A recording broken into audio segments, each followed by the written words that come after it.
So tonight's first episode of Guess Who with Jacob Gibbs. I brought in a good buddy of mine, first actually pro sports athlete I've had, Jed Thomas. Hey, it's good to be here. I hope that you get to add many more pro athletes. We Have a will. long line of clientele. Fill the wall full of memorabilia.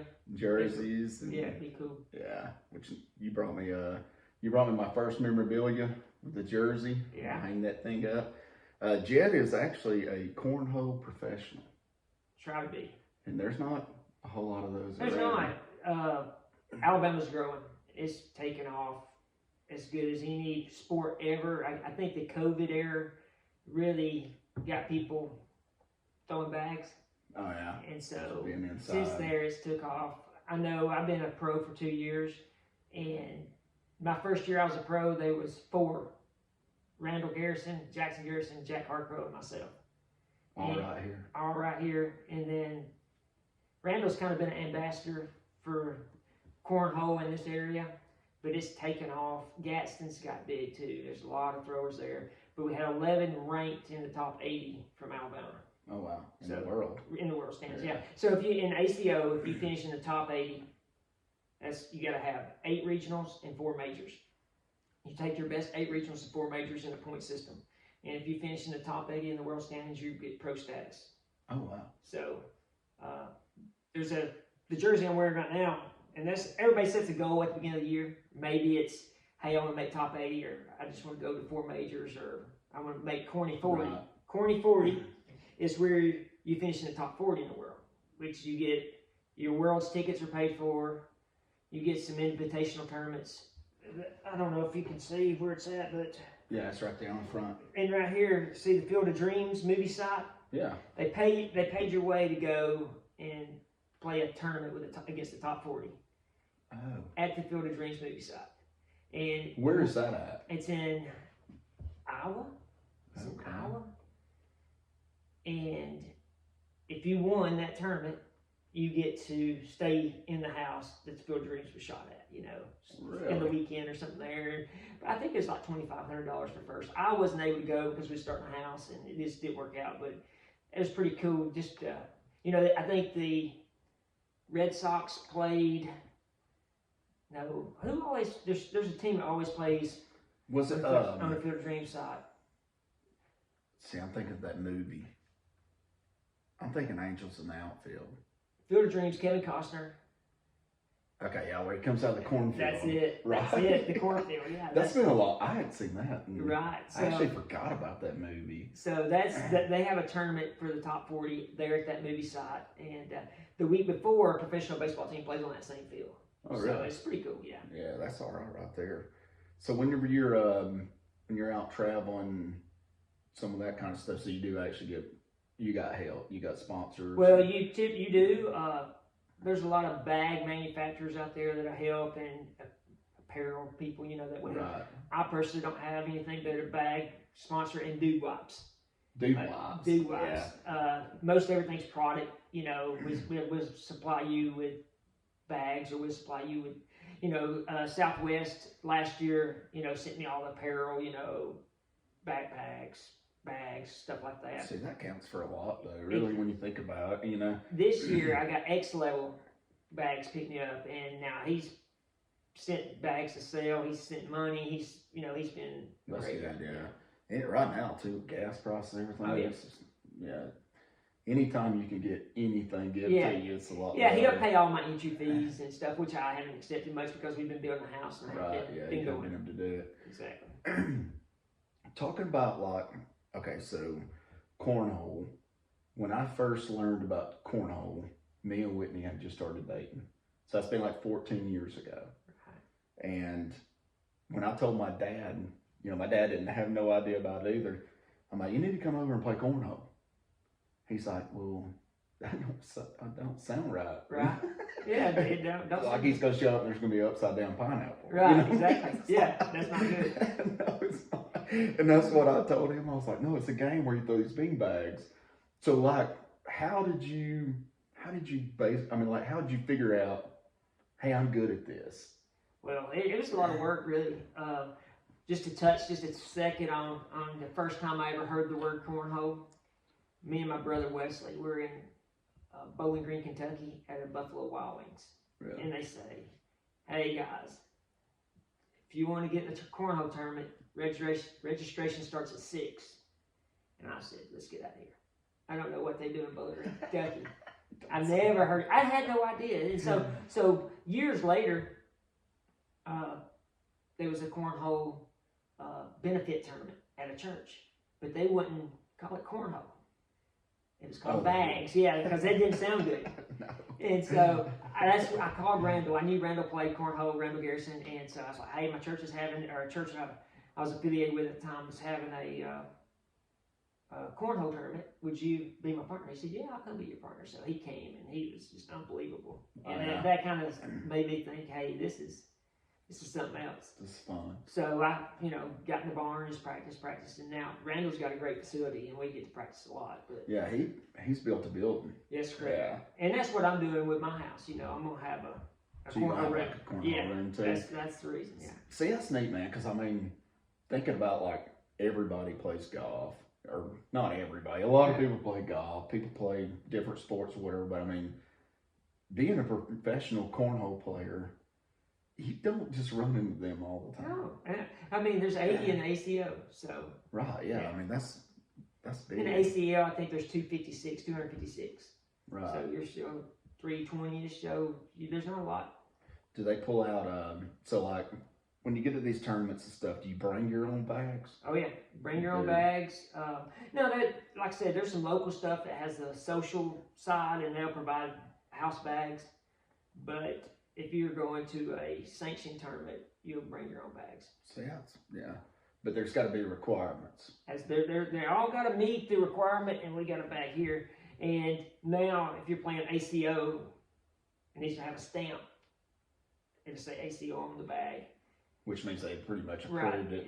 They Exactly. stamped it passed the qualifications. And Exactly, and they got their cut for being there. In ACL, the same Right. thing. So. And you was telling me too, though, like the way you get yours made, you got a fast side and a slow side. now fast side. What do you? Well, depending a lot, board conditions change. So if it's a hot day and you're inside and they got air conditioning blowing, a lot of times the boards get fast. So you probably have to use your slow side, but so you can when you throw, you can actually control what side the bag's even gonna land on. Oh yeah. If See, that's amazing. If you're not throwing flat and it hitting flat, there's no telling where it's gonna go when it hits the board. Right. Yeah, I played. Yeah. So I played those guys and they hit far left and it roll all the way and go in. Oh, you're like, man. wow. Not me. If mine hits left, most of the time it's gone.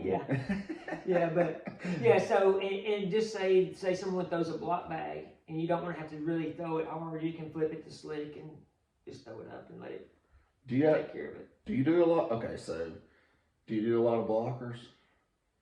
Is try that the not way to. you try it? If you're first? I mean, I think so. I think that's the best strategy is to block the hole and make them go through it. But make them make that's a double-edged sword because then they can back block you, and sit right behind you. Then it's who can hit the airmail. Just make it without hitting the board at all. Yeah. So the idea, if you're going to set blockers, I think, unless you're extremely good at airmail, is to set it close.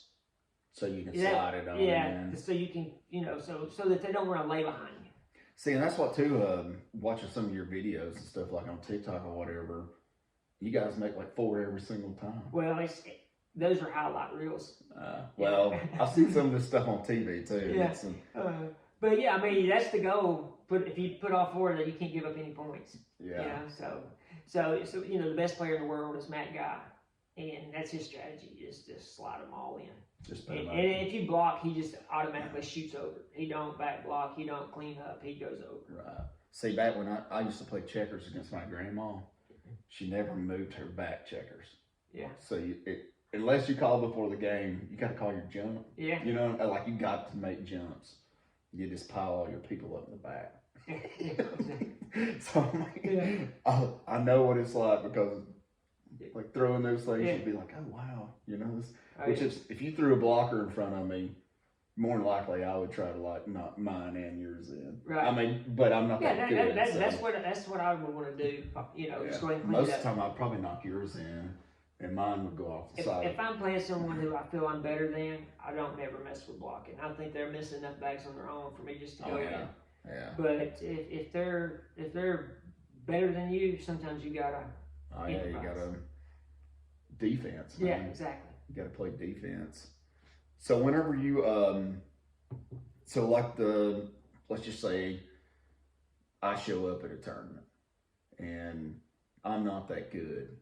Is there any like handicaps? I mean, Yeah, well, typically no, but they do run a program called Switch Holio, and that's where you play a round robin. You'll get to draw multiple partners throughout. You'll play one game with each partner, with each person there. Yeah. And then it'll line you up. You know where you're at, middle of the pack, top of the pack, and then it'll kind of seed the tournament. Kind of like sets your handicap Exactly. for that. But that's one. not real common. It's maybe moose lodges and stuff or bars. Right. They do that more often. Just kind of make it more fair because Right. like you and Randall practice together and stuff. Y'all play together. Like if you two showed up to a tournament, I mean, it would be. We usually do good, but I'm telling you, I mean, if we showed up at a tournament, it was like at a bar, yeah. Oh yeah. But now there's so many good guys out there. Yeah. I mean, you would have to. We have to work. We go occasionally, and there's some people who make you work. You can eat some humble pie. It's like, yeah, we're gonna go in here and win this, and then you put out the first round. Yeah. It's mostly like whenever y'all doing like world standing stuff, double elimination, single elimination. It's double elimination, and like I say, those are all seeded tournaments. So just say for instance, last year I finished 40th, but this year I went to one major and maybe 5 or 6 regionals. Right. So I'd be at the bottom of the, because a lot of people's already got their 4 majors in, so they got all those points. But it's like riding a bike, you'd be right back. Oh yeah. You wouldn't have the standings. I may even, that guy that's thinking he's going to get an easy first round because he's a high seed, going to play a low seed. You might, and I've done it. I've been sitting there at the top seed, be the number 1 seed in my pool and play some ACL guy that's moved, just decide to play an ACO tournament and it'd be just really good. So. Yeah. So what, like with y'all, with the cornhole being like a basket game, what's the longest game you've ever had, you think? Well, probably 30 minutes for me. Really? Yeah, because I get impatient and I'll start trying to make something happen. Yeah, Randall's real patient. He can just grind and just say, hey, I think you're going to miss eventually. I'm just going to keep going in. Yeah. And he's really good at blocking and shooting airmails too. But after I get in the game so long, either I'm fixing to beat you or you're going to beat me because I get ready to get out of it. I'm ready for the next one. You're ready? Yeah. Well, that's kind of 30 feet, right? Front end of the board, front end of the board. It's 27. 27. But the hole is actually 3 feet up the board. So, okay. So from where you're standing to the hole is 30 feet.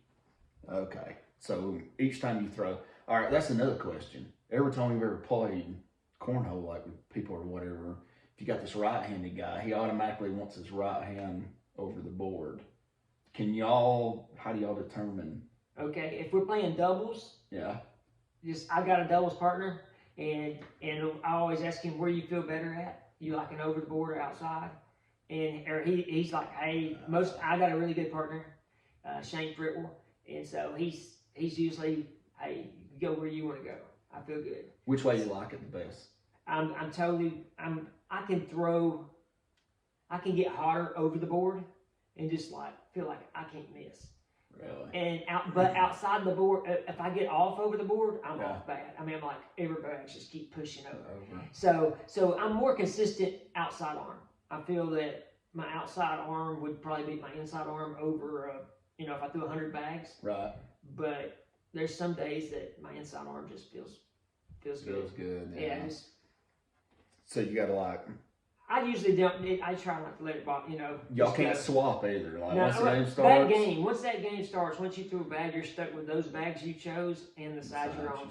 Yeah. And every game before you get to play, you get a down and back. So you get one free pass. Hey, I'm Jed from Alabama. Hey, you're from California, whatever. Yeah. And you throw. You know, and once we do the down and back, I can say, hey, let's swap sides, or hey, let's swap bags, and they can grant you another down and back. If they So want you can swap bags with your opponents? No. I'm sorry. Out of your own arsenal, you got to, you know, yeah. But that's only if the other team. No, you can do that during the down and back, but once you get knuckles and it's time to go, once that bag leaves your hand, you're stuck. So y'all give like knuckles, and then so who goes first? All right, in the ACO, it's higher seed, always good. Even if I don't know if you're familiar, but in a double elimination, there's always going to be a king seed, somebody that's went undefeated to the end, and then somebody comes back to the losers bracket and they got to double dip them to win it. They got to beat them twice because they ain't got received a loss. So typically, if you're backyard tournaments, your Moose Lodge tournaments, king seat is the higher, you know, gets the first bag. But in ACO, even if you're the king seat, if you're the low seed, your opponent gets first bag. So low seed. For you, you know, you get to pick your side and the first bag also. So that could be big, you know.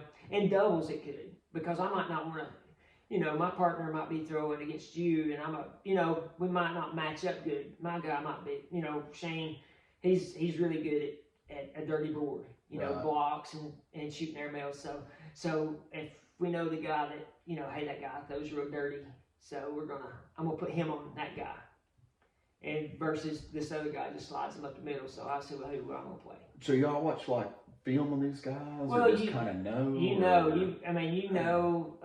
You do watch them. You know, like if I got a bye, or if I'm off around, I'm looking at the bracket. And I'm like, hey, I know I got to play the winner of this match. I might go over there and watch that match and just see how they do. Yeah. But sometimes maybe they know, like, hey, I can win this one. I'm gonna try to act like I do this. I guess they could, but it's, you know, it's kind of like, you know, you're fishing, you know, you might leave that one spot untouched, but if you still ain't getting a bite nowhere, you still want to ease back over there. You know, I want to see if they're still there for tomorrow. You know, one of those things. And knowing that there's hawks everywhere looking at you, gonna pull right up there when you leave. Especially if you catch one. Yeah. So when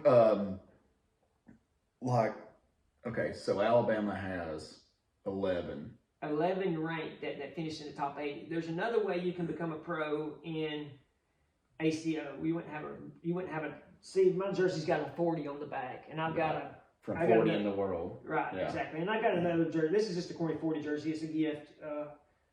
But I got a pro jersey. This is not considered a pro jersey, but I got a pro jersey also that last year and the year before. When you talk about world, do you play any foreigners? Like people can't understand or anything? Like I haven't ran into that. No. Women? Yeah. I hate playing women too, especially good ones. You're like, I mean, it's like I lose either way, you know. Yeah. If you beat me, you beat her, and then if you get me, you got beat by her. I've been beat by women. Well, see, I was in the biggest fishing tournament I ever fished. Well, yeah, one of the first pro tournaments I ever fished in was a Rayovac series or whatever, and I actually drew a woman from like Illinois, Indiana, somewhere, and I pull up to the spot and I'm like, hey, I've been catching some really good fish or whatever. I no longer get the trolling on in the water. She caught the biggest fish of the whole tournament for the 3 days. Wow. And it was very like, oh man, it's so, I get it. My friend, my partner, Shane Fritt, which is my good friend also, his wife 2 years ago was Woman of the Year in ACO. Really? Yeah, she's maxed out, and it means that she won 4 majors and 8 regionals, and then she had a playoff. And she beats some of those women you see on TV, you know, she's there, she's good. And so, now I beat her butt a lot, but I'm going to tell you, she gets hot, she beat anybody in the building. Really? Oh yeah, she's beat my butt several times. Does she compete in the world stuff too? She does. She competes in the worlds. You know, there's women's and then there's open singles. You're good. Yeah, but there's, of course, you know, when you go to a major, you have juniors, seniors, women's. So like the seniors, they get to throw from like a different No, spot, or is those it all the wrestlers are same? good too. Really? Oh yeah, it's just like the senior PGA tour. I guess they might. Do they get the closer Yeah. tee? I think some of the tournaments I played in, I think once you maybe like 65, 70, you get to play for the Reds Okay. or whatever. At 55, you're considered a senior in ACO, and so no, everybody plays from the same. I have seen some ACL stuff where juniors or maybe under 10 can step up so far, but everything else is playing from the. Do y'all have like a camera in front of the board or anything to make sure somebody don't step out? Is there like a line person like tennis or? That's a good question. It's actually, you got to ref yourself. Now, once you get to center court, like at the World Championship, there'll be a certified official watching. And this is the biggest difference besides payouts and stuff like that. The biggest difference in ACO and ACL is in ACO, you cannot step past the foul line until your bag hits the board. No, it's the foul line's the end of the board. The end of the board. If you step over that, like you're trying to make a hard push and you fall over that line, if that bag has not touched the board, it's a foul. But in ACL, you can come across the line as soon as it leaves your hand. So a lot of people step real far. See, I can't stand there and throw it. You step. Yeah, I'm almost like I'm bowling. Well, most of the steppers take one step. Which I'm not good either. So I feel good when I got to get it on the board, man. Most of your steppers start at the back of the board, so they're done with their step. Their step's complete when they get. Yeah, my partner's a stepper. He just one step and lets it go. Do you stand? I stand. Yeah. See, that's like kind of squat down, stand up, you throw that thing, and you're always throwing it flat. I try to. If you don't, you're messing up. But it wears you out, though. I mean, it would have to after a while, right? Yeah, and I noticed that last night I played a tournament, and I threw really good for the most part. I made a bad bag choice early, and ended up swapping bags. But I threw really, really good for the most part. But after about my 5th game in a row, I was like, I'm done. Yeah, I usually throw 2 or 3 hours a day, 5 days a week, and I hadn't threw much, so I was spent. And those long games, 20, 30-minute games. So you and that was singles, walking. Oh, so you gotta go back and forth. Yeah, singles. Now on singles, let's just say I'm right-handed, and I choose I want my hand over the board on the throw. When I go to that other side, I got to throw from opposite. Yeah. See, I didn't think about that. Yeah, that's the reason you got to be good both arms. Right, yeah, I see. Or not both arms, but both sides. Over the board or outside. I call it outside arm or inside, outside or inside. Do you, when your hand's away from the board, in other words, you're standing, you're right-handed, and you got the board on your left side, do you still try to throw towards the middle? You put a little spin on it, or it's actually the same thing. The worst thing that you get, especially throwing a flat bag, if you take rotation off or you lob it, a lot of times when it hits, you don't want to twist out, instead of just going straight up. But yeah, it's virtually the same thing.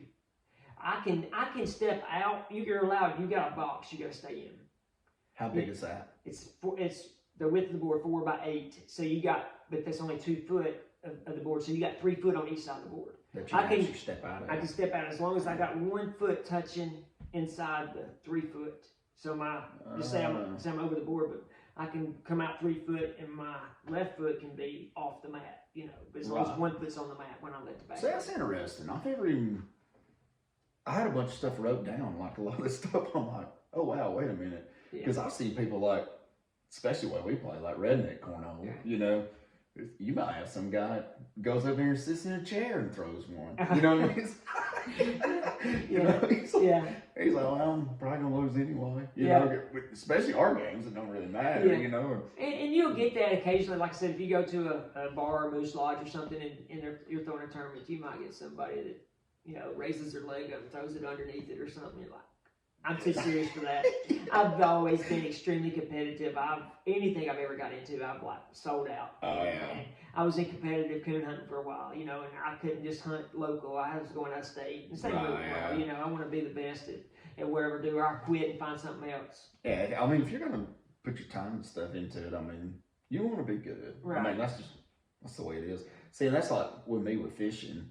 That when I just tournament fish, it was like weather conditions. It was, you know, but somebody always made it happen. You know what I mean? And it was a lot of times it'd be embarrassing. It's like, golly, that guy had 30 pounds and I barely scraped up one little bitty 2-pounder today. Right. You know? Oh, yeah.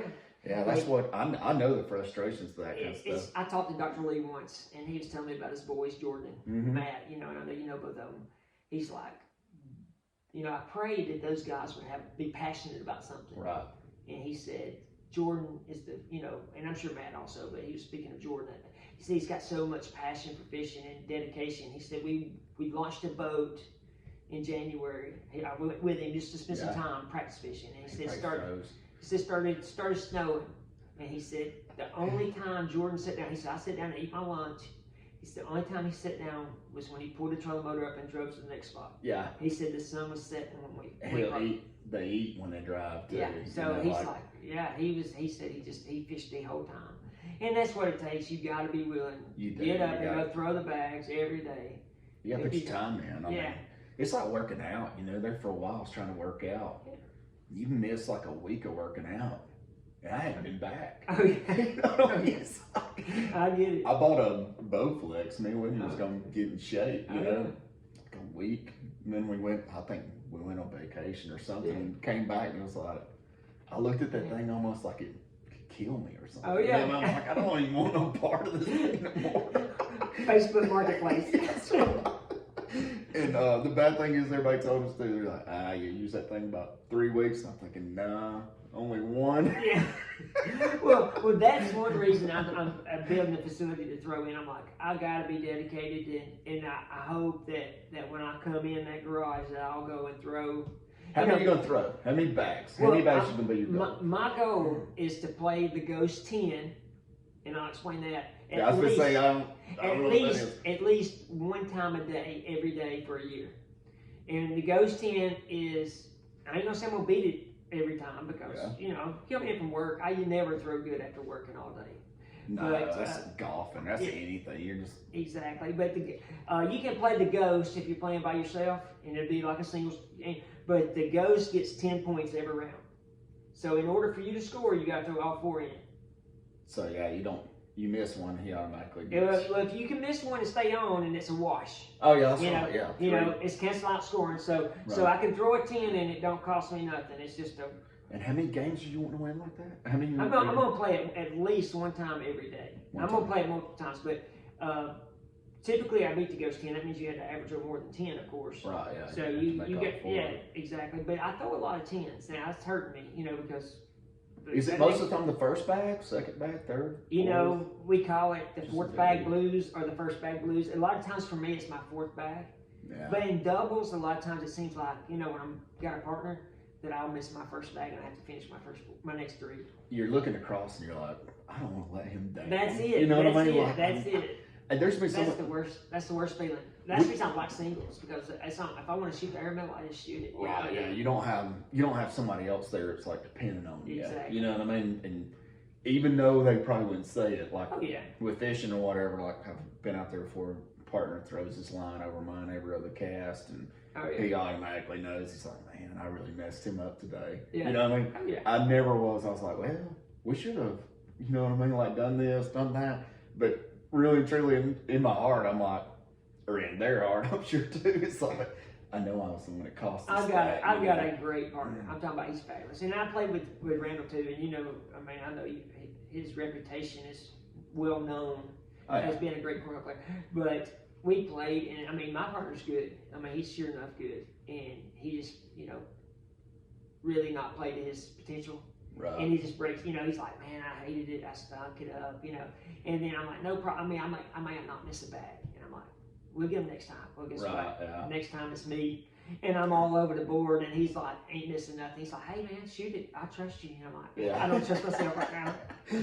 Well, see, with y'all too, like, it was a while of me knowing you before I was like, wait, what?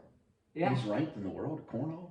You know, Randall was like that. You know, I met Randall, and I'm like, if I was like world ranked at the world at anything, man, I'd go in with my jersey on. You know, that's funny you say that. My goal, when I practice with Randall, it's just me and Randall, just us two all the time. And he's like, "You're good enough. You're gonna make top 80 this year." And this was last year. See, that's good too. You got friends. It's yeah, and so you up. he's like, "Me and you'll go to South Dakota. You can get some good points there." And we went. We actually won that tournament, and doubles, and he won it in singles. And I think I finished 7th or something in singles. But so we worked. He worked to help me get that jersey. He sacrificed It a lot of takes his like time. that. I mean, really, truly, you gotta have people pushing you. And I said, when I told him, when the World Standings used to come out at the end of the year before the World Championship, and I finished 56th. I'm like, I'll never take that. That's my favorite number. I'll never take that jersey off. I wore it one time. Really? Yeah. I wore this jersey one time. This is the second time I've ever put it on. I've had it since July. So.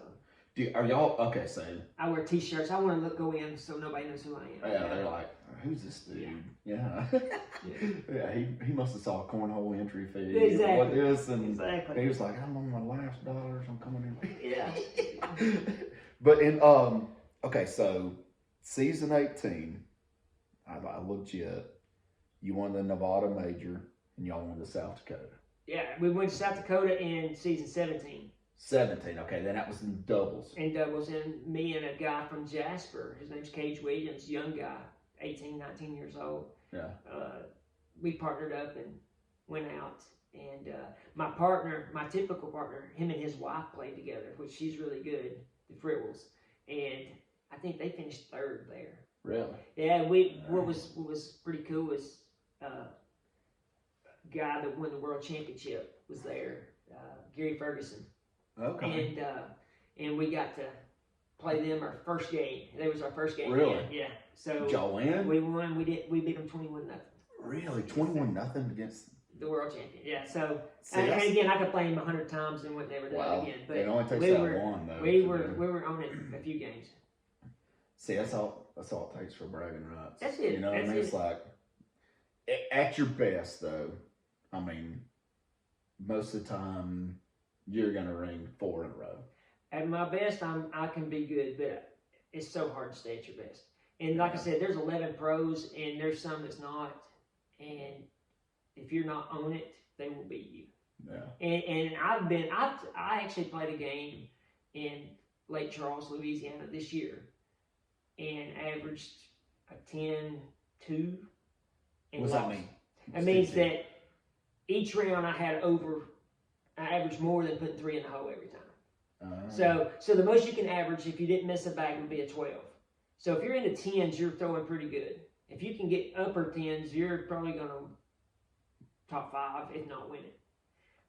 Typically at the end of the day, the PPR, points per round, the guy that wins it is probably going to be a low 10 overall. Really? Yeah. And so I've lost some games throwing good. They was just hard at the time. A guy that I beat 2 weeks before, 21-12. Was just fire. Just walk right through it like it wasn't nothing, and then you get up there and you're throwing just as good, but you just don't. See, I've had those nights too, but our boards were like 20 feet apart. Yeah, exactly. But you know what? We still didn't make 3 out of 4. Yeah. I would say my average at cornhole is probably probably get 5 points. But now that's not 30 feet either. Right. You know, it's just push those things out. Now I was telling you, even Terry had that rule where it's like, hey, if you make 4 in a row, you win. If the other team don't. Yeah. You know, it was like, I was actually telling Randall about that at the door shop. It was so funny. Randall came in, I think we made him a door or what it might have been for his shop, his cornhole, practice thing. And he came in, me and he was talking about it, and I said, man, we play where, like, if you make 4 in a row, you win. He said, really? I said, yeah. He said, where are you playing at? And I told him, he said, are you serious? I said, yeah. He said, how do you do? He said, well, a lot of times I make 4 in a row, like, for every single time, for a long time, Yeah. Which you are so humble, it's like, y'all want to make even somebody like me feel good about cornhole, it's like, I don't know, it's interesting to me. I mean, like, around here we have like a lot of fishermen, a lot of, ex-football players, all that kind of stuff with the cornhole thing. there's just not a whole lot of them. There's not. And I'm glad that you invited me to be on here. No kidding. Man, I've been looking forward to it and watching this new podcast, and my wife helping me set this up. And, oh yeah, you got a nice place. I appreciate it, man. It's a lot of fun. I mean, people are like, I ask people all the time, I'm like, did you go on the show? What show? You know, I'm like, it's fun. I'm telling you, man. You sit around and shoot the bull a while, you know. Yeah, and I have people all the time. Did you have a good Thanksgiving? I did. I appreciate you asking. Yes, I did.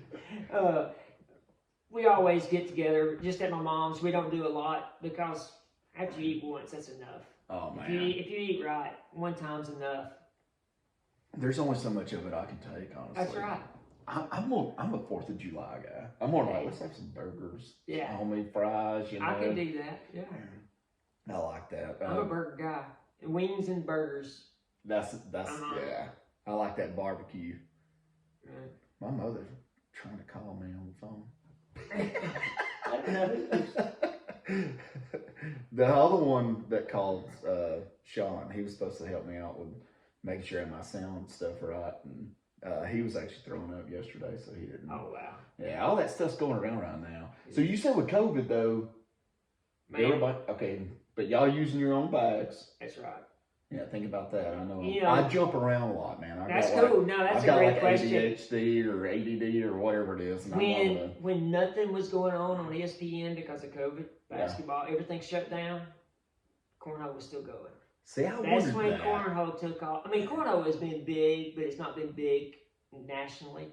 It was big in what they call the heartland around Ohio, Kentucky. So that's kind of the bigger. That's where it's kind of founded at. Yeah, exactly. So their backyard throwers are throwing high PPRs, you know. Right. That's their pastime. So when it come out, everybody got to see it on ESPN, and so everybody went to order boards and. See, I watched some on TV or whatever. I mean, it's fun to watch. It is. Yeah, I'm not a golfer, but I love watching good golf. And so when you see somebody, you know, if you're paying attention and seeing how strategic that game is, it's pretty fun to watch. Oh yeah. Which I watch poker too. I like watching poker on TV. I used to watch some of that World Series of poker or whatever, and then we used to play some poker and whatnot, but I got to where I couldn't watch anymore. Same thing with fishing with me. I can't watch it anymore. No, I like sports and stuff. I do that. You remember watching the bowling, the trick bowlers and stuff? They bowl that thing out of a towel. Oh yeah, I like the darts. I get into all that stuff. Are you good at any of that stuff? No, I'm terrible. You're not. Yeah, like I said, anything I do, I try to sell out to it and just drop everything. You know, my wife hates it. That's what I don't have any medium. It's like either I'm 100% in it and I'm financing everything to get through that, or either I'm like, I'm done. See, I tried to pick up. Since I hadn't fished in a couple of years now, I kind of fell in love with the hunting. You know, but now I like going to the hunting club. Like last year we went. I'm a talker, you know. I mean, so I like the shooting the bull more than I did the actual hunting, I think. But I like the idea of killing the deer. Yeah. So are you in the club this year?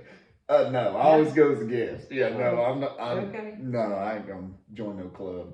But see, I love it. I love the deer hunting, and that was one thing I did. I mean, I was every waking moment. That's what I did.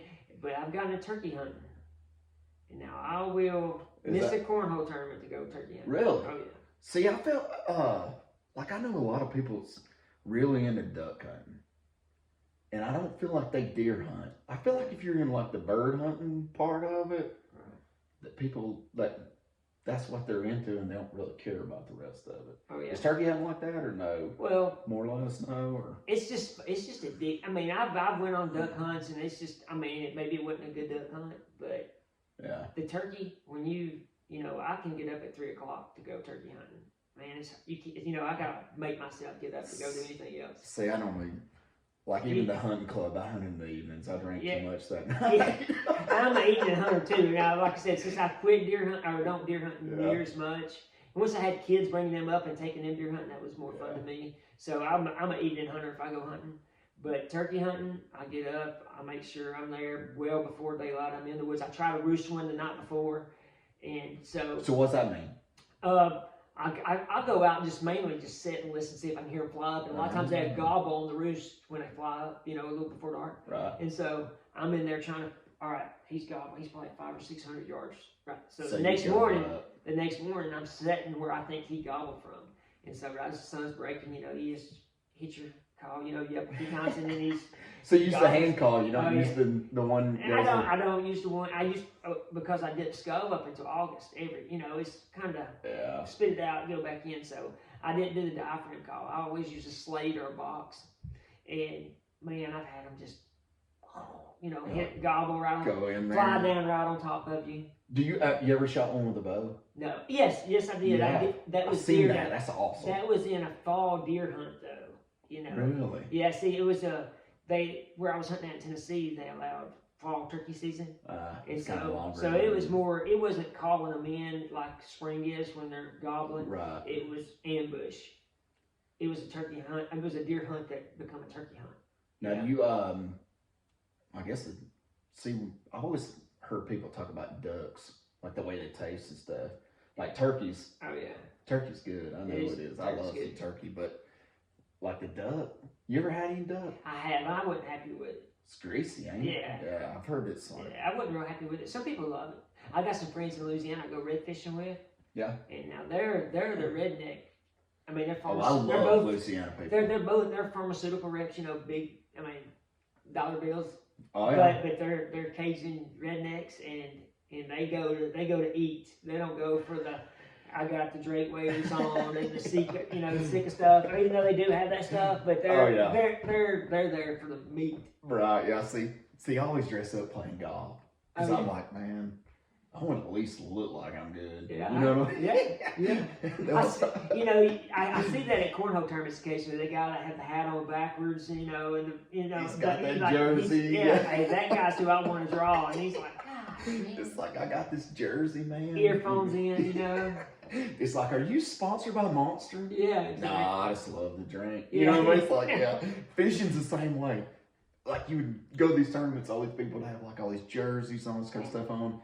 Like, Jordan, a lot of these older guys, too, they'd show up like these little flat bottom boats or whatever. You know, a lot of people had more money in tackle than they did in everything, their vehicle including. Yeah. They got their butts whipped. Oh, yeah. You know what I mean? That's what, I've never really wanted to like showboat, and I know that's how y'all are, you know, but with the golfing, I do dress nice. That's good. Most of the time. It's kind of in the cornhole world. It's similar to the fishing world as far as professional fishermen and a weekend warrior. The weekend warrior could get on some fish and beat that professional fisherman. That's not going to happen in cornhole, but it's the same way as far as any given, you know, that elite series to go out. Anybody, the last guy, the first guy can beat you, you know, can win. So you could have, I mean, you could for a minute be like the Dan Marino or something. Yeah, you know, exactly. what I mean, like you're just exactly. I got you on fire. It didn't matter if you turned around and spun through it or you know, or whatever. Yeah. We was talking about the bowling. This is kind of my mind. I go elsewhere. This is really hilarious. I had a step grandpa that said he had like a 300 ring for bowling. Oh, wow. Okay. And he had all these PBA jackets, all this kind of stuff, you know. But he was always like a big bull crapper. You know, God love him, we love him to death, but we didn't really know what was always true, what wasn't, you know, whatever. And it was really funny because he kept talking about this bowling, about how good he was at this bowling. We never could get him to go. And I'm only like 12, you know, 11, 12, something like that. This is back even before a cell phone. I remember my dad calling him and saying, "We're going bowling, we're coming to get you." He was trying everything to get off the phone. You know, I can't go. He even had like his finger was even like curved, his ring finger, from where he spun a bowling ball so much. But we all thought it was that he was just feeling us a line, you know, because he was always like a big joker and stuff, you know. We go pick this rascal up. We get out the bowling alley. He tells us it's some kind of medium slit something, you know, is what the finish is. He throws like 3 practice balls. He bowled like a 250 something. Oh, wow. So he was legit. My dad was sitting there like, Yeah. oh my gosh. Man, we had a ringer here the whole time, didn't know it. Yeah, but it was so funny because forever we were like, I think he bought this at the flea market or something, you know. But you know, talking about showing up like this, like, we went to a birthday party not long ago at the bowling alley, and I really wanted to talk to my grandmother. She'll listen to this too, but I want one of those jackets. For any time I go to a birthday party or something at the bowling alley, I'm gonna walk in with this jacket on, and I'm not, like, no matter how much somebody asks me to bowl, I'm not gonna bowl. You know what I mean? Like, I'm just gonna. But you was talking like the bowling lanes and stuff. You got different like surfaces on the cornhole boards. Yeah, the boards can change with humidity and heat and temperature. It affects the boards. Like last night, it was raining when we're outside, so the door opens and closes a few times. That humidity goes in, the boards were like glue. You throw it back in and stop. So I went to this super fast test bag, fast on both sides. One side's even fast. Of course, one side's faster than the other, but they're both super fast sides, and it's working. But they turn the air on, and about halfway through a game, the bags just, they're getting faster and faster. I'm throwing higher and higher. Well, I'm starting to lose accuracy because I'm trying to keep them on the board. So to begin with, it was like, yeah, exactly. It leaves black marks on the board. Like, I mean, you can literally hear the bag, Yeah. So, with it being cornhole, you gave me some bags, man. That's awesome. I appreciate the crap out of that. I love getting stuff from people. I'll always be like, hey man, Jed Thomas gave me these 40th of the world. But y'all don't actually have corn in the bags. No, it's a resin field. These guys, it's real peculiar. You can get disc resin, shaped like little disc. You can get cylinder resin. But they all break in and does any of that like? The resin stays the same the whole time. It does. So now the fabric breaks in. The fabric's gonna have a waxy film on it when you get it. It's gonna be stiff as a board when you order a new bag. And you can, believe it or not, the new thing is put hair conditioner on the bag. Really? Yeah, and soak it in hot water. Then but none of that's illegal. No, as long as you wash anything that you put on the bag. Now, you couldn't put baby powder on the bag and throw it to make it slicker. Right. You couldn't add to it, but you can do anything to condition it to soften the bag. Right. These when I got them, they were stiff as a board. But I didn't condition these bags.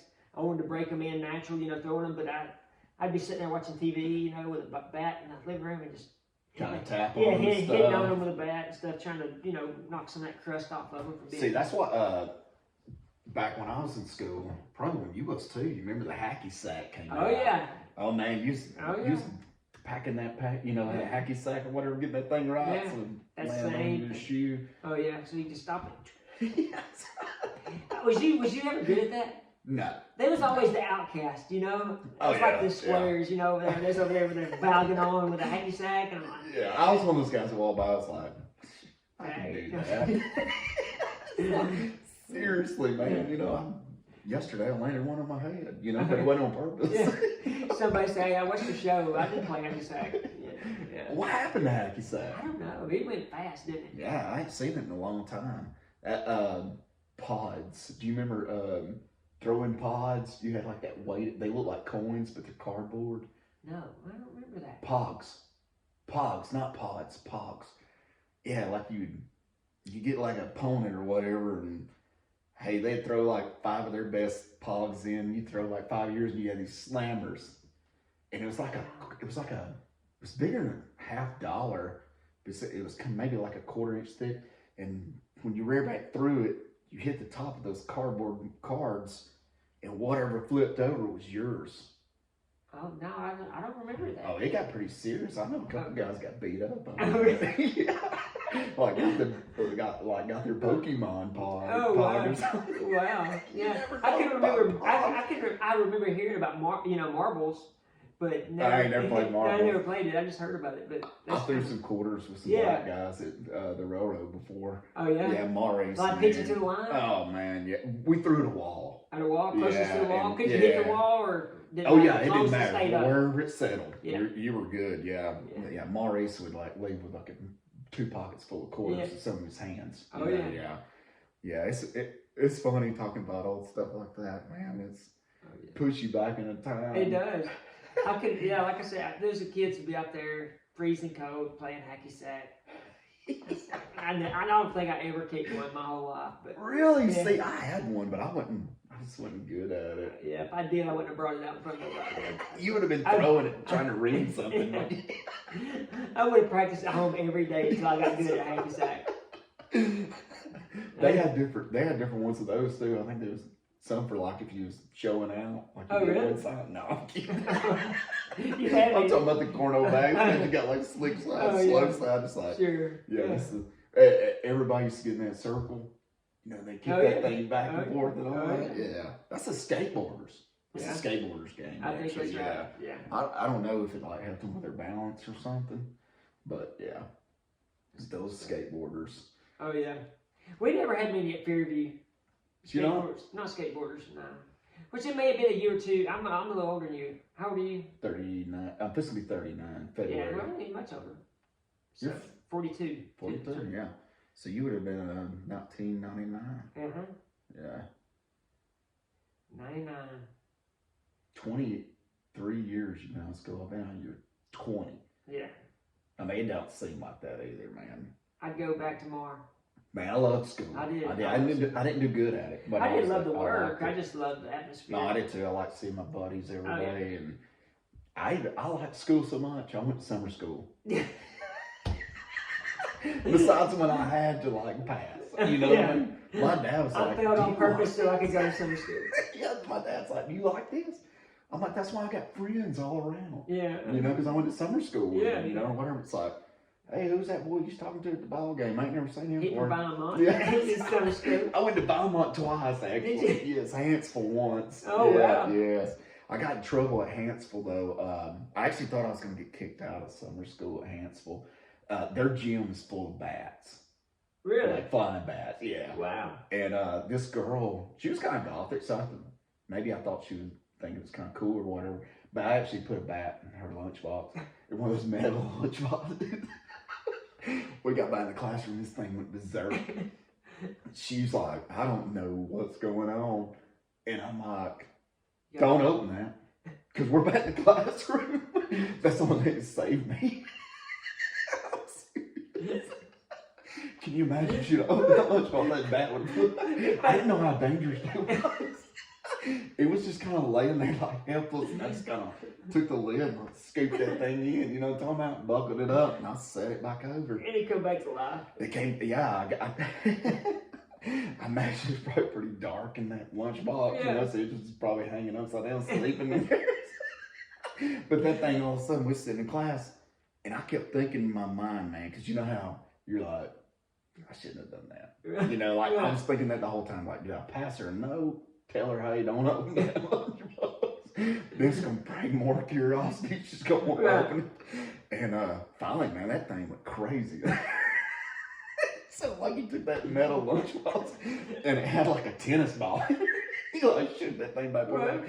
Oh man, yeah, I swear I was like, don't open that. Yeah. So who found out what? So how did it come to? Hey, there's no doubt there's a bat. Well, they knew that I had done something. So once I told her don't open that, then the teacher was like, "What's in there?" And then I had to say, "There's a bat in there," you know. And they're like, "Well, he knew all right off the bat. It's like from the gym." I'm like, yeah, yes, sir. I know they're supposed to stay there or to live there. If I was gonna have to go release it back in its habitat in the gym. They had a bunch of them. No lie, dude. It was freaky. Hey, it's off subject, but on subject. I ripped this house years ago, and this guy called me, and he's like, "Hey, I need you to come take the metal off my roof and put me a shingle roof on." Yeah. I'm like, "What?" He's like, "I've got bats." I've got bats like crazy. This is out toward it's in Hansville actually. Hansville's got the bats. It's actually backside of Hansville, like Sugar Ridge area out that way. Yeah. So he's like, my house. He said we're getting bats like crazy. So I said, there's something we can do. We can keep. Right. You don't have to get rid of you got a good roof, So I went and evaluated. It was like hundreds of bats, and he's like, they're getting in the house. They're coming through the ridge vent. I'm like, really? So I took his roof off, took decking up. I mean, I took the whole roof. And you're off. working in the daytime, so these things are. Yeah. So guano is falling from the soffit. So I cut the decking off, take it up, and there's like 50 bats. So I shut it back down. I'm like, I don't know what. Was it hanging out? Yeah, they was just all stuck to the bottom of the deck. Oh yeah, no, I told that to get somebody else. So he's like, hey, listen, it's like a federal offense to kill a bat.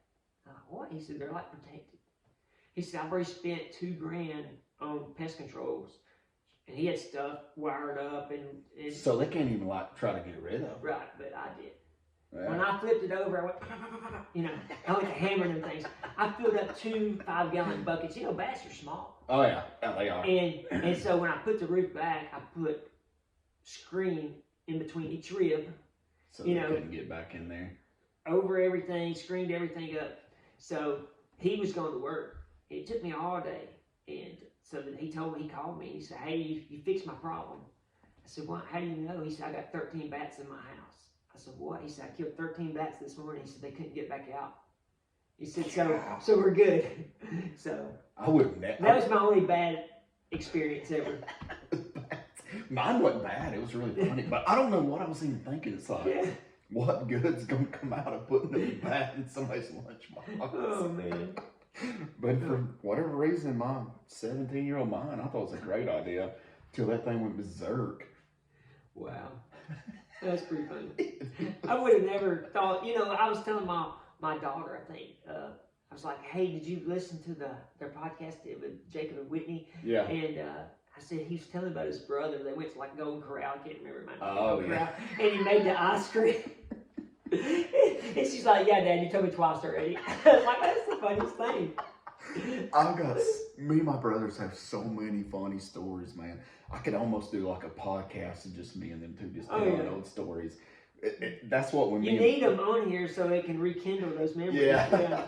Me and Matt, honestly, dude, we used to fight all the time. Yeah. I mean, like, we fought. If my dad and them, Christmas night, we went to sleep or whatever, we didn't fight Christmas Eve and Christmas Day. It was like a complete Christmas. Because we would get, one time my stepmom's parents came down from Sevierville, and me and Matt got in a fist fight on the front porch during the middle of eating. We just said, see, I know your dad, so how did Gary handle all this? oh, he's out there. Hey, y'all, stop it. Oh, he wasn't. Sherry's I didn't know if parents he'd are snap or here. not. No, he didn't. No, he's way too mild. Yeah. And me and Matt like fought. While we was doing that, they were inside packing their stuff to go back to Tennessee. Yeah. Oh yeah, it was like I think maybe I'd like bit into the first piece of ham or something. Matt smarted off something. Let me ask you this: was he like, "Hey boys, good job. No. Hey, I appreciate you getting rid of it." He would sit us down and tell us how embarrassing it was. Oh, yeah. And yeah. Oh, you know it had to be. Matt was like on Home Alone 2. Or was it Home Alone 1 or 2 where Buzz is doing the candles in his ears? Oh yeah. Oh, you know, yeah. and the Cameron gets it. Yeah, see, Matt was always Mom's favorite. Oh yeah. So whatever Matt did was okay, you know, but like kind of like Kevin. I was kind of like Kevin. Yeah. She would. I swear that Matt could have killed somebody. My mother would have been like, "He didn't do it. He didn't." I know it, man. They're like, there's always one. Oh, I know. Yeah, there's one favorite. I was raised with 3 boys too, so. Yeah, there's 4 of y'all. No, there's 3 of y'all. Yeah, it's 3 of us. Yeah. And you're the. I'm the middle. That's hilarious to me because the middle child's most of the time like trouble. Yeah, no, man, the baby in mine. It's the trouble. Yeah. See, Matt was the trouble in ours. I mean, they'll even say that. Is he the middle, or is he? I didn't know if I knew y'all pretty close though in age, right? Was he 42, 43? Matt's 3 years older than me, so he'd be 41 right now. He'd be turning 42 next year. Yeah. Then Adam's 5 years older than me, which meant I was always the little brother to Adam, you know, because Adam was 5 years older than me. Right. So me and him never had any problems. But yeah, you being the middle child, that really surprises me, because I'm like, and you do preaching. I do. I'll be honest with you, it's kind of like a sabbatical for me. When I started this cornhole voyage. But yeah, I've actually, I filled in quite a bit this year preaching, but I actually was on staff at 2 churches, one as associate pastor and a youth pastor, and the other church just as a youth pastor. I got you. So I've never been a pastor of a, I mean, I've never pastored a but church. You fill in. I fill in. So I get the opportunity to preach, and I guess my passion, my goal is to, I know when I got saved, everybody wants to be saved, right? I mean, right, yeah. who don't want to be saved, right? Everybody's grew up in church, and you know, 5 to 12 years old, you're going to walk down the aisle and get saved and get baptized, and everybody has. And I think I was 21 or 22. Now, this is way before I did any preaching or anything like that, but I was, you know, kind of down and out. I was thinking, you know, I don't understand this. I say a prayer every night just to cover everything I've done during the day, but I live however I want to live, you know? Right. There's no relationship. And so around 24, 5, you know, that was really weighing on me. And I'm thinking, I got to figure this out. You know, what's going on? And I heard a preacher. It's actually an open air preacher. You know, it's a video. And I'll do it with you if you don't mind. No, I'm good. All right. No. He just laid it out there, pretty simple for me to understand the gospel. And so I'm going to ask you a series of questions. And if it gets too personal, no, I'm good. You know, I'm there. Okay. Do you consider yourself a good person? I have my sins, you know. But do you consider yourself good, or would you say no? I mean, as far as like most people consider themselves good. Yeah, it's kind of okay. It's gonna sound hilarious, but it's like if somebody asked me that, I'm like, well, I am a person that, like, if you needed me, I'd be there. I hardly ever don't answer my phone. You know, I'm a friend. I've talked to people that's going through divorces. I've talked to people that's thinking about killing themselves. I've talked to people, you know what I'm saying, like talk to people and whatnot.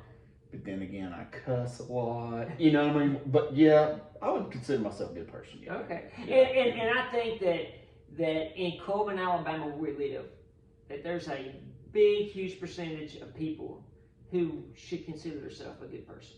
You know, I think so. I don't think we live in a bad area. There's not very many people around here that I don't like. Right, exactly. You know. So you do consider yourself a good person. Mm-hmm.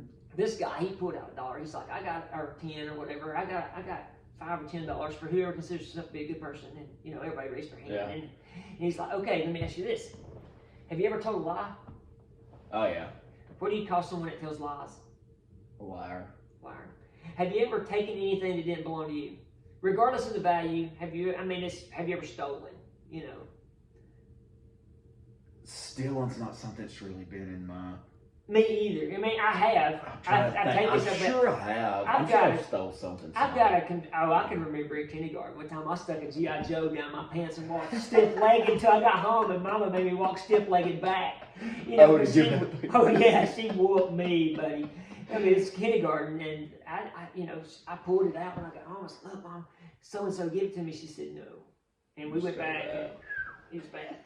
But anyway, that's like. But I'm sure I have. Even as a lost person, even before I knew Christ, stealing something was never. I guess the way I was raised, I would never take something. I mean, if we're walking out there and I find a $5,000, you know, in the driveway. I'm walking back in here. There's no way. I don't want that. I don't want that. You know, I couldn't lay down at night knowing that. See, I could. No, especially not something like that. I know I couldn't. I mean, but most people have taken something that hadn't belonged to them. Mm-hmm. I would say almost 100%. Right. I would say so too. But what do you call someone that steals? Thief. Have you ever looked upon a woman with lust? I'm not talking about your wife. I'm just talking about. Like where you're like, this. she's hot. Yeah. Yeah. Yeah, Yeah. I think if you're a red blooded Not that I straight wouldn't. guy, Yeah. I mean, if you're I a would straight never guy, cheat or anything like that. if But you're a straight guy, I think that you'd be falling under the liar. yeah, Jennifer Aniston walks in front of you, you're not going to look at her. Exactly. So, we'll do those. Hey, have you ever taken God's name in vain? Oh yeah. Using God's name as a cuss word, to describe something that didn't go your way or whatever. Yeah, I have. So by your own admission, you're a lying, thief, blasphemer, and Jesus says that if you look upon a woman with lust, you've committed adultery in your heart. Right, yeah, but even though you didn't cheat, you still you had that mentality. Yeah, exactly. In the same way with hating someone, he said that you've murdered them in your heart. You have no love for them in your heart, See, I don't think I hate him. I don't either. I thank the Lord. I don't want to hate no one, No, me either.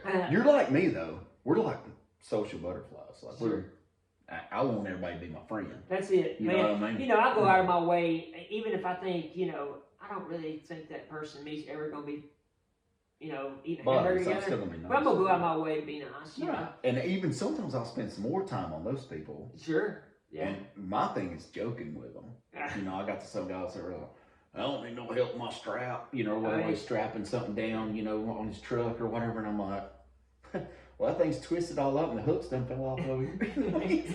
I want to aggravate. Yeah. I want that guy to be like, okay, dude. Yeah, exactly. Let's talk, or whatever. Yeah. So by your own admission, you consider yourself a good person, but by your own admission, you're a lying, thief, blasphemer, adulterous at heart. Yes. So if God judges you based off that's only 4 of the 10 commandments. Those are all commandments. Right, yeah. So that's only 4 of the 10, and I'm sure we could go on through them, and we're going to fall short of the other 6. Oh, I'd probably go over 10. I think. Well, I ain't never killed anybody or nothing though. Well, we get by with that one probably. But if we hate them in our heart, we'd murder them. So by your own admission, you're a lying, thieving, blasphemer, adulterer at heart. Right. Yeah. And if God judges you based off the moral law, the 10 commandments, are you guilty or innocent? Oh, I would definitely fall short. Yeah. I would almost promise. Yeah. Well, God made a way because we're all failures. Sinners. We're all sinners. He made a way through Jesus Christ because God is perfect, holy, and righteous. And His law is perfect, holy, and righteous. But we fell short of that. And now we're not in right standing with God. Right. You've heard someone say, being righteous. Well, to be righteous is not some kind of unattainable act. To be righteous means you're in right standing with God. Right. So how do we become righteous? How do we become holy, which means set apart? It ain't like some holy roller. We can't obtain holiness. The holy means that you're not like the rest of the world. Right. That you live for the Lord. So how can we do that? How can we get back in right standing with God? Because once we've broken that law, we admit your sins, pray for forgiveness. Confession. The word confession in the Greek is homologeo, which means say the same as, which is saying I agree with you, God. Right. That those things. It ain't saying, Lord, Jennifer Aniston looks so good, but since you say that's wrong, forgive me. That's not the way it works. He's saying you got to have that change of heart. You got to depend on Christ now. He made a way. Christ bared that cross. Right, so you need to... And so He was the perfect sacrifice. Old Testament, they would sacrifice animals. Even if you think about the first sacrifice, if you go back to Adam and Eve, when Eve and Adam and Eve both, I like to blame it mainly on Eve, but Adam and Eve both, when they partake of the... She was a woman. It was her way. Exactly. That's it. He didn't have a chance. No, he didn't. He didn't have a chance. But so when they partake of the fruit of the forbidden fruit, what have you, and sin entered the world, we inherited that sin too, Right. But what did God do? If you think about what God did, they realized they were naked. He killed an animal and covered with animal skin. So there was a sacrifice right there for sin. So you gotta have sacrifices. So you had to have a sacrifice. That's the whole Old Testament. Hey, we gotta have a sacrifice for sin. You gotta have a sacrifice. So maybe you did. It was unwilling sin. So you just gotta bring a turtle dove to the altar, and whatever it was, they had to be a sacrifice. So that was all pointing to Christ. He's the perfect sacrifice. Because you felt bad to do Yeah. even the sacrifice, but you're sure. And right. and that was a reminder. It even mentions in the book of Hebrews that all these sacrifices is doing is remind us of our shortcomings. Right. Yeah. Christ. Where we're not doing what we should. That's right. But it also had to mean, maybe it's a big sin and it had to be an unblemished lamb, and that was going to feed our family or produce the next offspring to feed more, whatever. Right. So it was a sacrifice in itself also. But Christ paid that price for us. But in return, we have responsibility in salvation. We can't do anything on our own, but it's our responsibility, as Jesus said, repent. Means turn, no longer walking toward that sin, but we're turning away from that sin. Right, yeah, we're going to stop doing that. And that's a change of mind and a change of heart.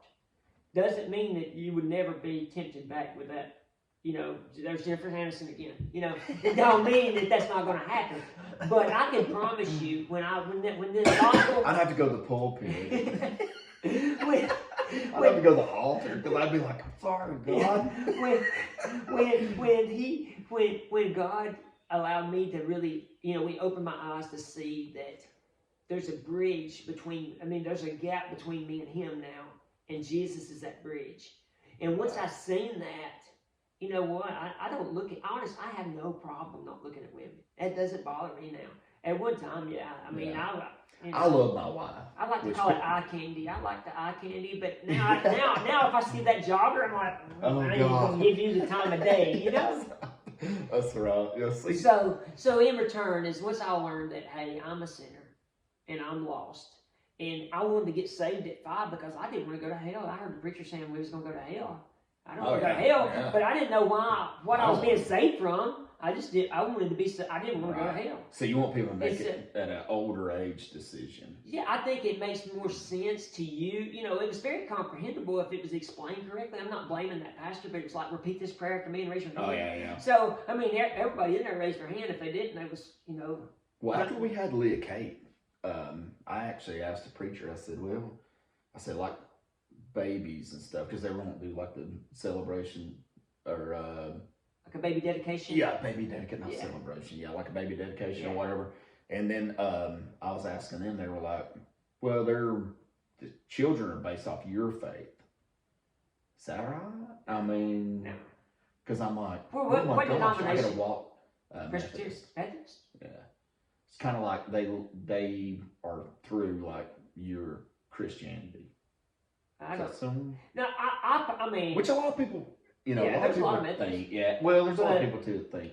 I believe every person. Now, there's a Calvinistic belief that believes that God predestines those who get saved, and lost. But I believe a little different. I believe, and through study of Scripture, I got an advanced degree from Liberty University in biblical studies. Not saying I'm smart, not saying I know anything more than the little old lady that reads her Bible. Yeah, I ain't saying I know anything.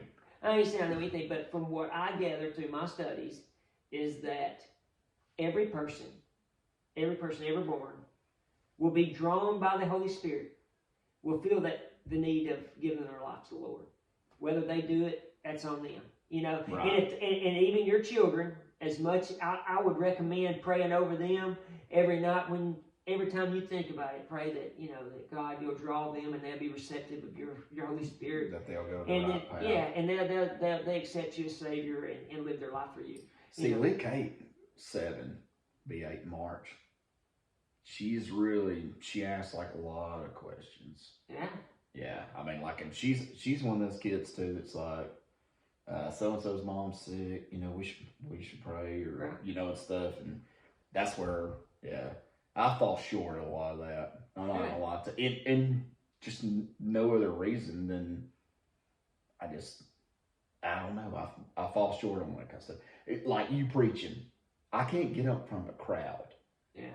Well, I can remember a time where there was no way in this world that I could do it. Right. And I never have accepted the call to be a pastor. Right. But I can remember a time in a church I was at, and I was serving there as just a member and as a deacon in that church.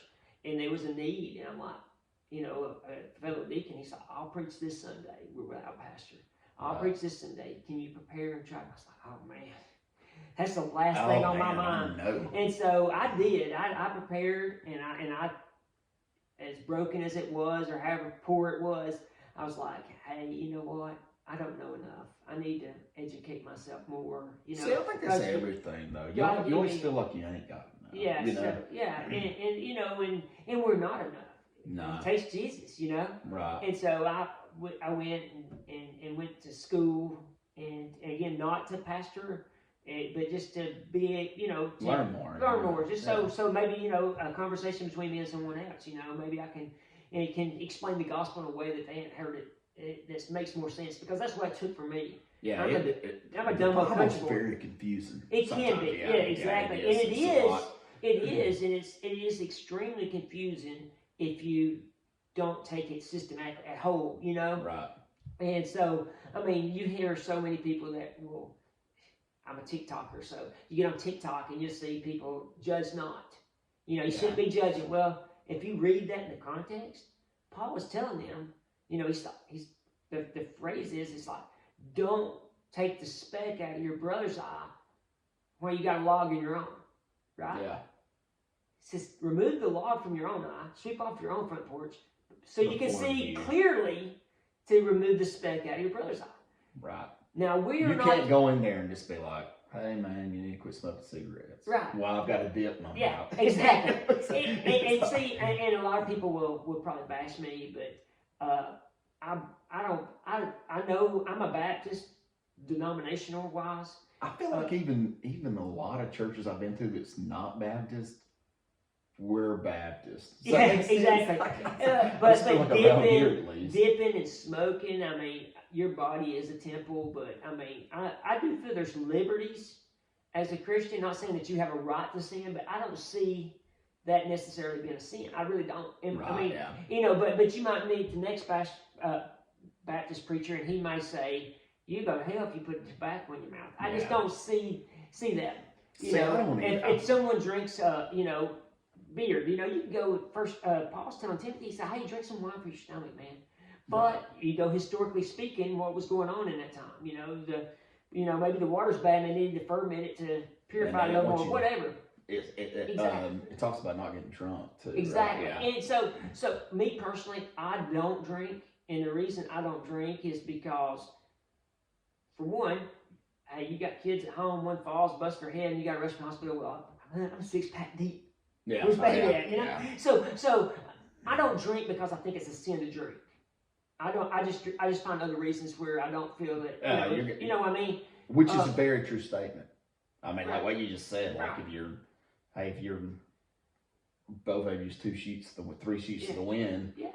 Hey, Lee Kate's got to have stitches. Yeah. You know, Walker just exactly. broke his arm. Yeah. Hey, Mom, can you come? Exactly. You know? But as far as getting drunk, I mean, there's no line. I mean, it's definitely, there's a line of stand. If you pass that, where these girls are looking a little bit better than they did before, that's a problem. You know, or when maybe you lash out at your wife where 2 beers before you wouldn't have. No, yeah. You know what I mean? So when it goes past that, where you're not thinking clearly, that's the you've got to have a sober mind. Yeah. And a lot of people can do it. Hey, my pops, he can suck some beer down. See, I'm the same way. And I am, but I'm like, most people would never know he took a drink. See, that's what would, like, people's always said stuff like, well, you know, so and so got drunk and went, and I'm like, no, like I'm not. I can drink, but I'm not gonna cheat on my wife. You know, even Jennifer Aniston. Yeah, She comes up, it's like, hey, big boy. I'm gonna be like, no. I swear, I thought you was the prettiest thing when I was, you know. But no, I've got my wife. I love her. Yeah. I think she's the prettiest thing now. You know. Get out of here, Satan. Yeah, you You're can't let beautiful, those. but you gotta get out of You here. can't let those doors open for sure. No, I'm more of a. I don't really know how to explain it. Like, I like to drink beer, tell jokes, that kind of stuff. Right. Like, I don't even want to get in a situation to where I would even have to worry about somebody saying, "Just saw your husband the other night. He broke his neck 14 times on every girl that walked by." Yeah. Hey, he's hollering at him, everything. You know what I mean? It's like, exactly. No, I like, you know, I like having drinks and hunting club, whatever, shoot the ball, you know. What I tell everybody is, hey, you know what may be convicts me don't convict you, Right. and I'm not going to stand in judgment. Now, like I said, if I was playing a cornhole tournament and I saw that you were hitting on a girl, I would probably say, "Hey, man, come on." You know what's going on. You're married, man. I'd hold you accountable. I think that we owe that to each other as friends and brothers. I would want you to hold each other accountable. I mean, I wouldn't run and tell your wife, but I would be like, "Hey, come on, you know what's going on." I'm a guilty conscience anyway. Yeah, it's conviction. So I wouldn't. I mean, I think that guilty conscience is definitely a conviction, and I think that it's important that we yield to it. But yeah, my advice to you, as far as anything that you're doing that you mentioned, that you feel that, hey, I fall short. I see anywhere. Right, yeah. I mean, no one's perfect. No, everybody's got issues. Everybody's broken, but to what degree? And for instance, if I break my arm, I can go eat a bunch of pain pills, but you know what? I still got a broken arm. It didn't fix it. I just ain't in pain. So we got to fix the issue, Right. So I would just be open and honest with God in my prayer time and say, this needs to leave my life. I mean, help me to, relinquish that, get rid of this. Some of those on bad days at work, man, I'm like I pray till I fall asleep. Yeah. Because I'm like, yeah, exactly. I've been terrible today. You know what I mean? Yeah, but that's, that's the point. I said cuss words. Am I broken because I've hurt God, because I've let God down, because I've failed God, or am I, why am I broken? If I'm broken because, hey, I feel I let you down, Lord. I feel short of your standard, and that means. So that's just going to take maturity and growth, and that's going to. You got to kind of separate too, like your work stuff. Let's just say you had a bad day at work. You did like cussing. You did, might throw something or something, but like. That's not God. You know what I mean? Like I should have just been like, I'm trying to please humans. Yeah. You know what I mean? Yeah, and we all have done that. We've all have, lashed out at work, especially if I know you're over a couple of departments that, windows and doors first. So if something don't go right at windows and doors, typically they come to me. It don't go to those guys working. It's why ain't this done? So I can see, I do roofing, so if something's not to par on a roof, it's not. No one's going to anybody I hired. Right. They're coming to me. So I've been there where I'm like, why'd you scratch that piece of metal? Now I've got to go get another one, and just go down and hit it with a hammer so it can't be used nowhere.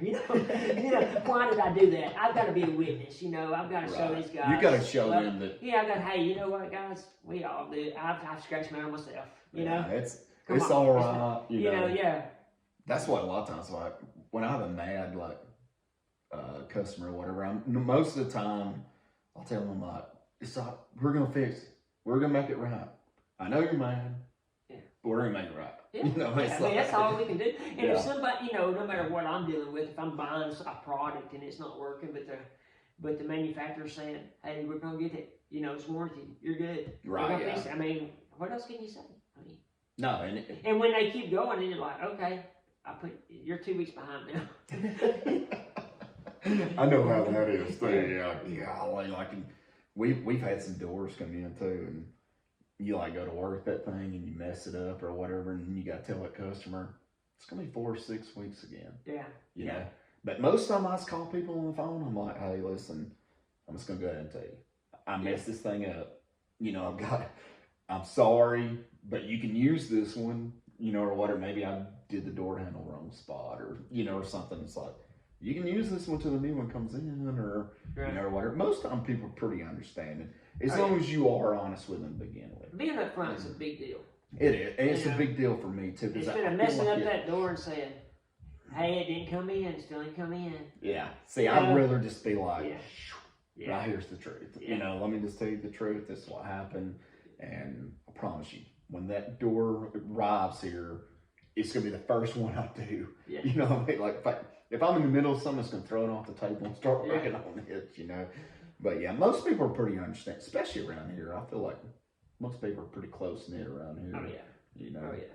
So, but brother, I appreciate it. I appreciate you being here. Man, I had a good time. You're gonna come back. All right, sounds good. You got to come back. I'll come back, and maybe we can set some boards up and put the camera on the boards or something. That'd be fun, dude. Yeah. You're gonna beat my eyeballs out. No, you're gonna have to be blindfolded. No, hey, I tell you what I did do. There's a video on TikTok. and it was me and Randall were on team, and we were killing this other team. And so I look at him when I throw, and his bag it didn't even get close to the board. It was like, and it was like, See, that's you know, and I was like, he's like, and then the next time I did it again, you know, the guy zoomed out. He said, "I'm gonna let you see him do it." You know, look what Jed's been arrogant, you know, and so. I look at him again, and it hits the opposite side. I allowed, but it still his bags were white. Yeah, the bags were white and they're dirty. And he's down there dusting them off. He's like, y'all get mad at me if I can't, dude. You be having white all kinds of stuff. well, these are washable, man. I wish I had time to wash them before I brought them, but they. No, heck, I like them, dude. Yeah, I appreciate it, man. Sure. And on TikTok, Jetty Slides. Jetty_slides. Yep. I think it might be. Let me look at this up real quick. It's JEDI_. There you go. I don't even know, but SLIDS. it's important that everybody that listens to this goes and follows. Follow. All right. Jetty JEDDY_slides1. Jetty Slides 1. That was close. Yeah. I was only a couple letters off. And go like all my videos. Every single one of them. Go to bed with it just replaying like one thing. That's it. Don't go to my TikTok. You'd be like, just stay straight or. Man, I appreciate it. It's been a good time. Thank you, man. I enjoyed it. I love it. I enjoyed it. It was good. I had fun. That was awesome, man. We went for. I always do this first. I go right here to file. I go to save project. And I'm going to put Jed Thomas in there. It's funny, man, because my cousin laughed so bad at me about this. Okay, I do it that way. Then I roll right back in there and I save it again. And it's going to pull up something. JedThomas.rpp. Yeah. And then I always put a 1 in there. So then I have it saved twice. There you go. So I don't have to worry about that. You know,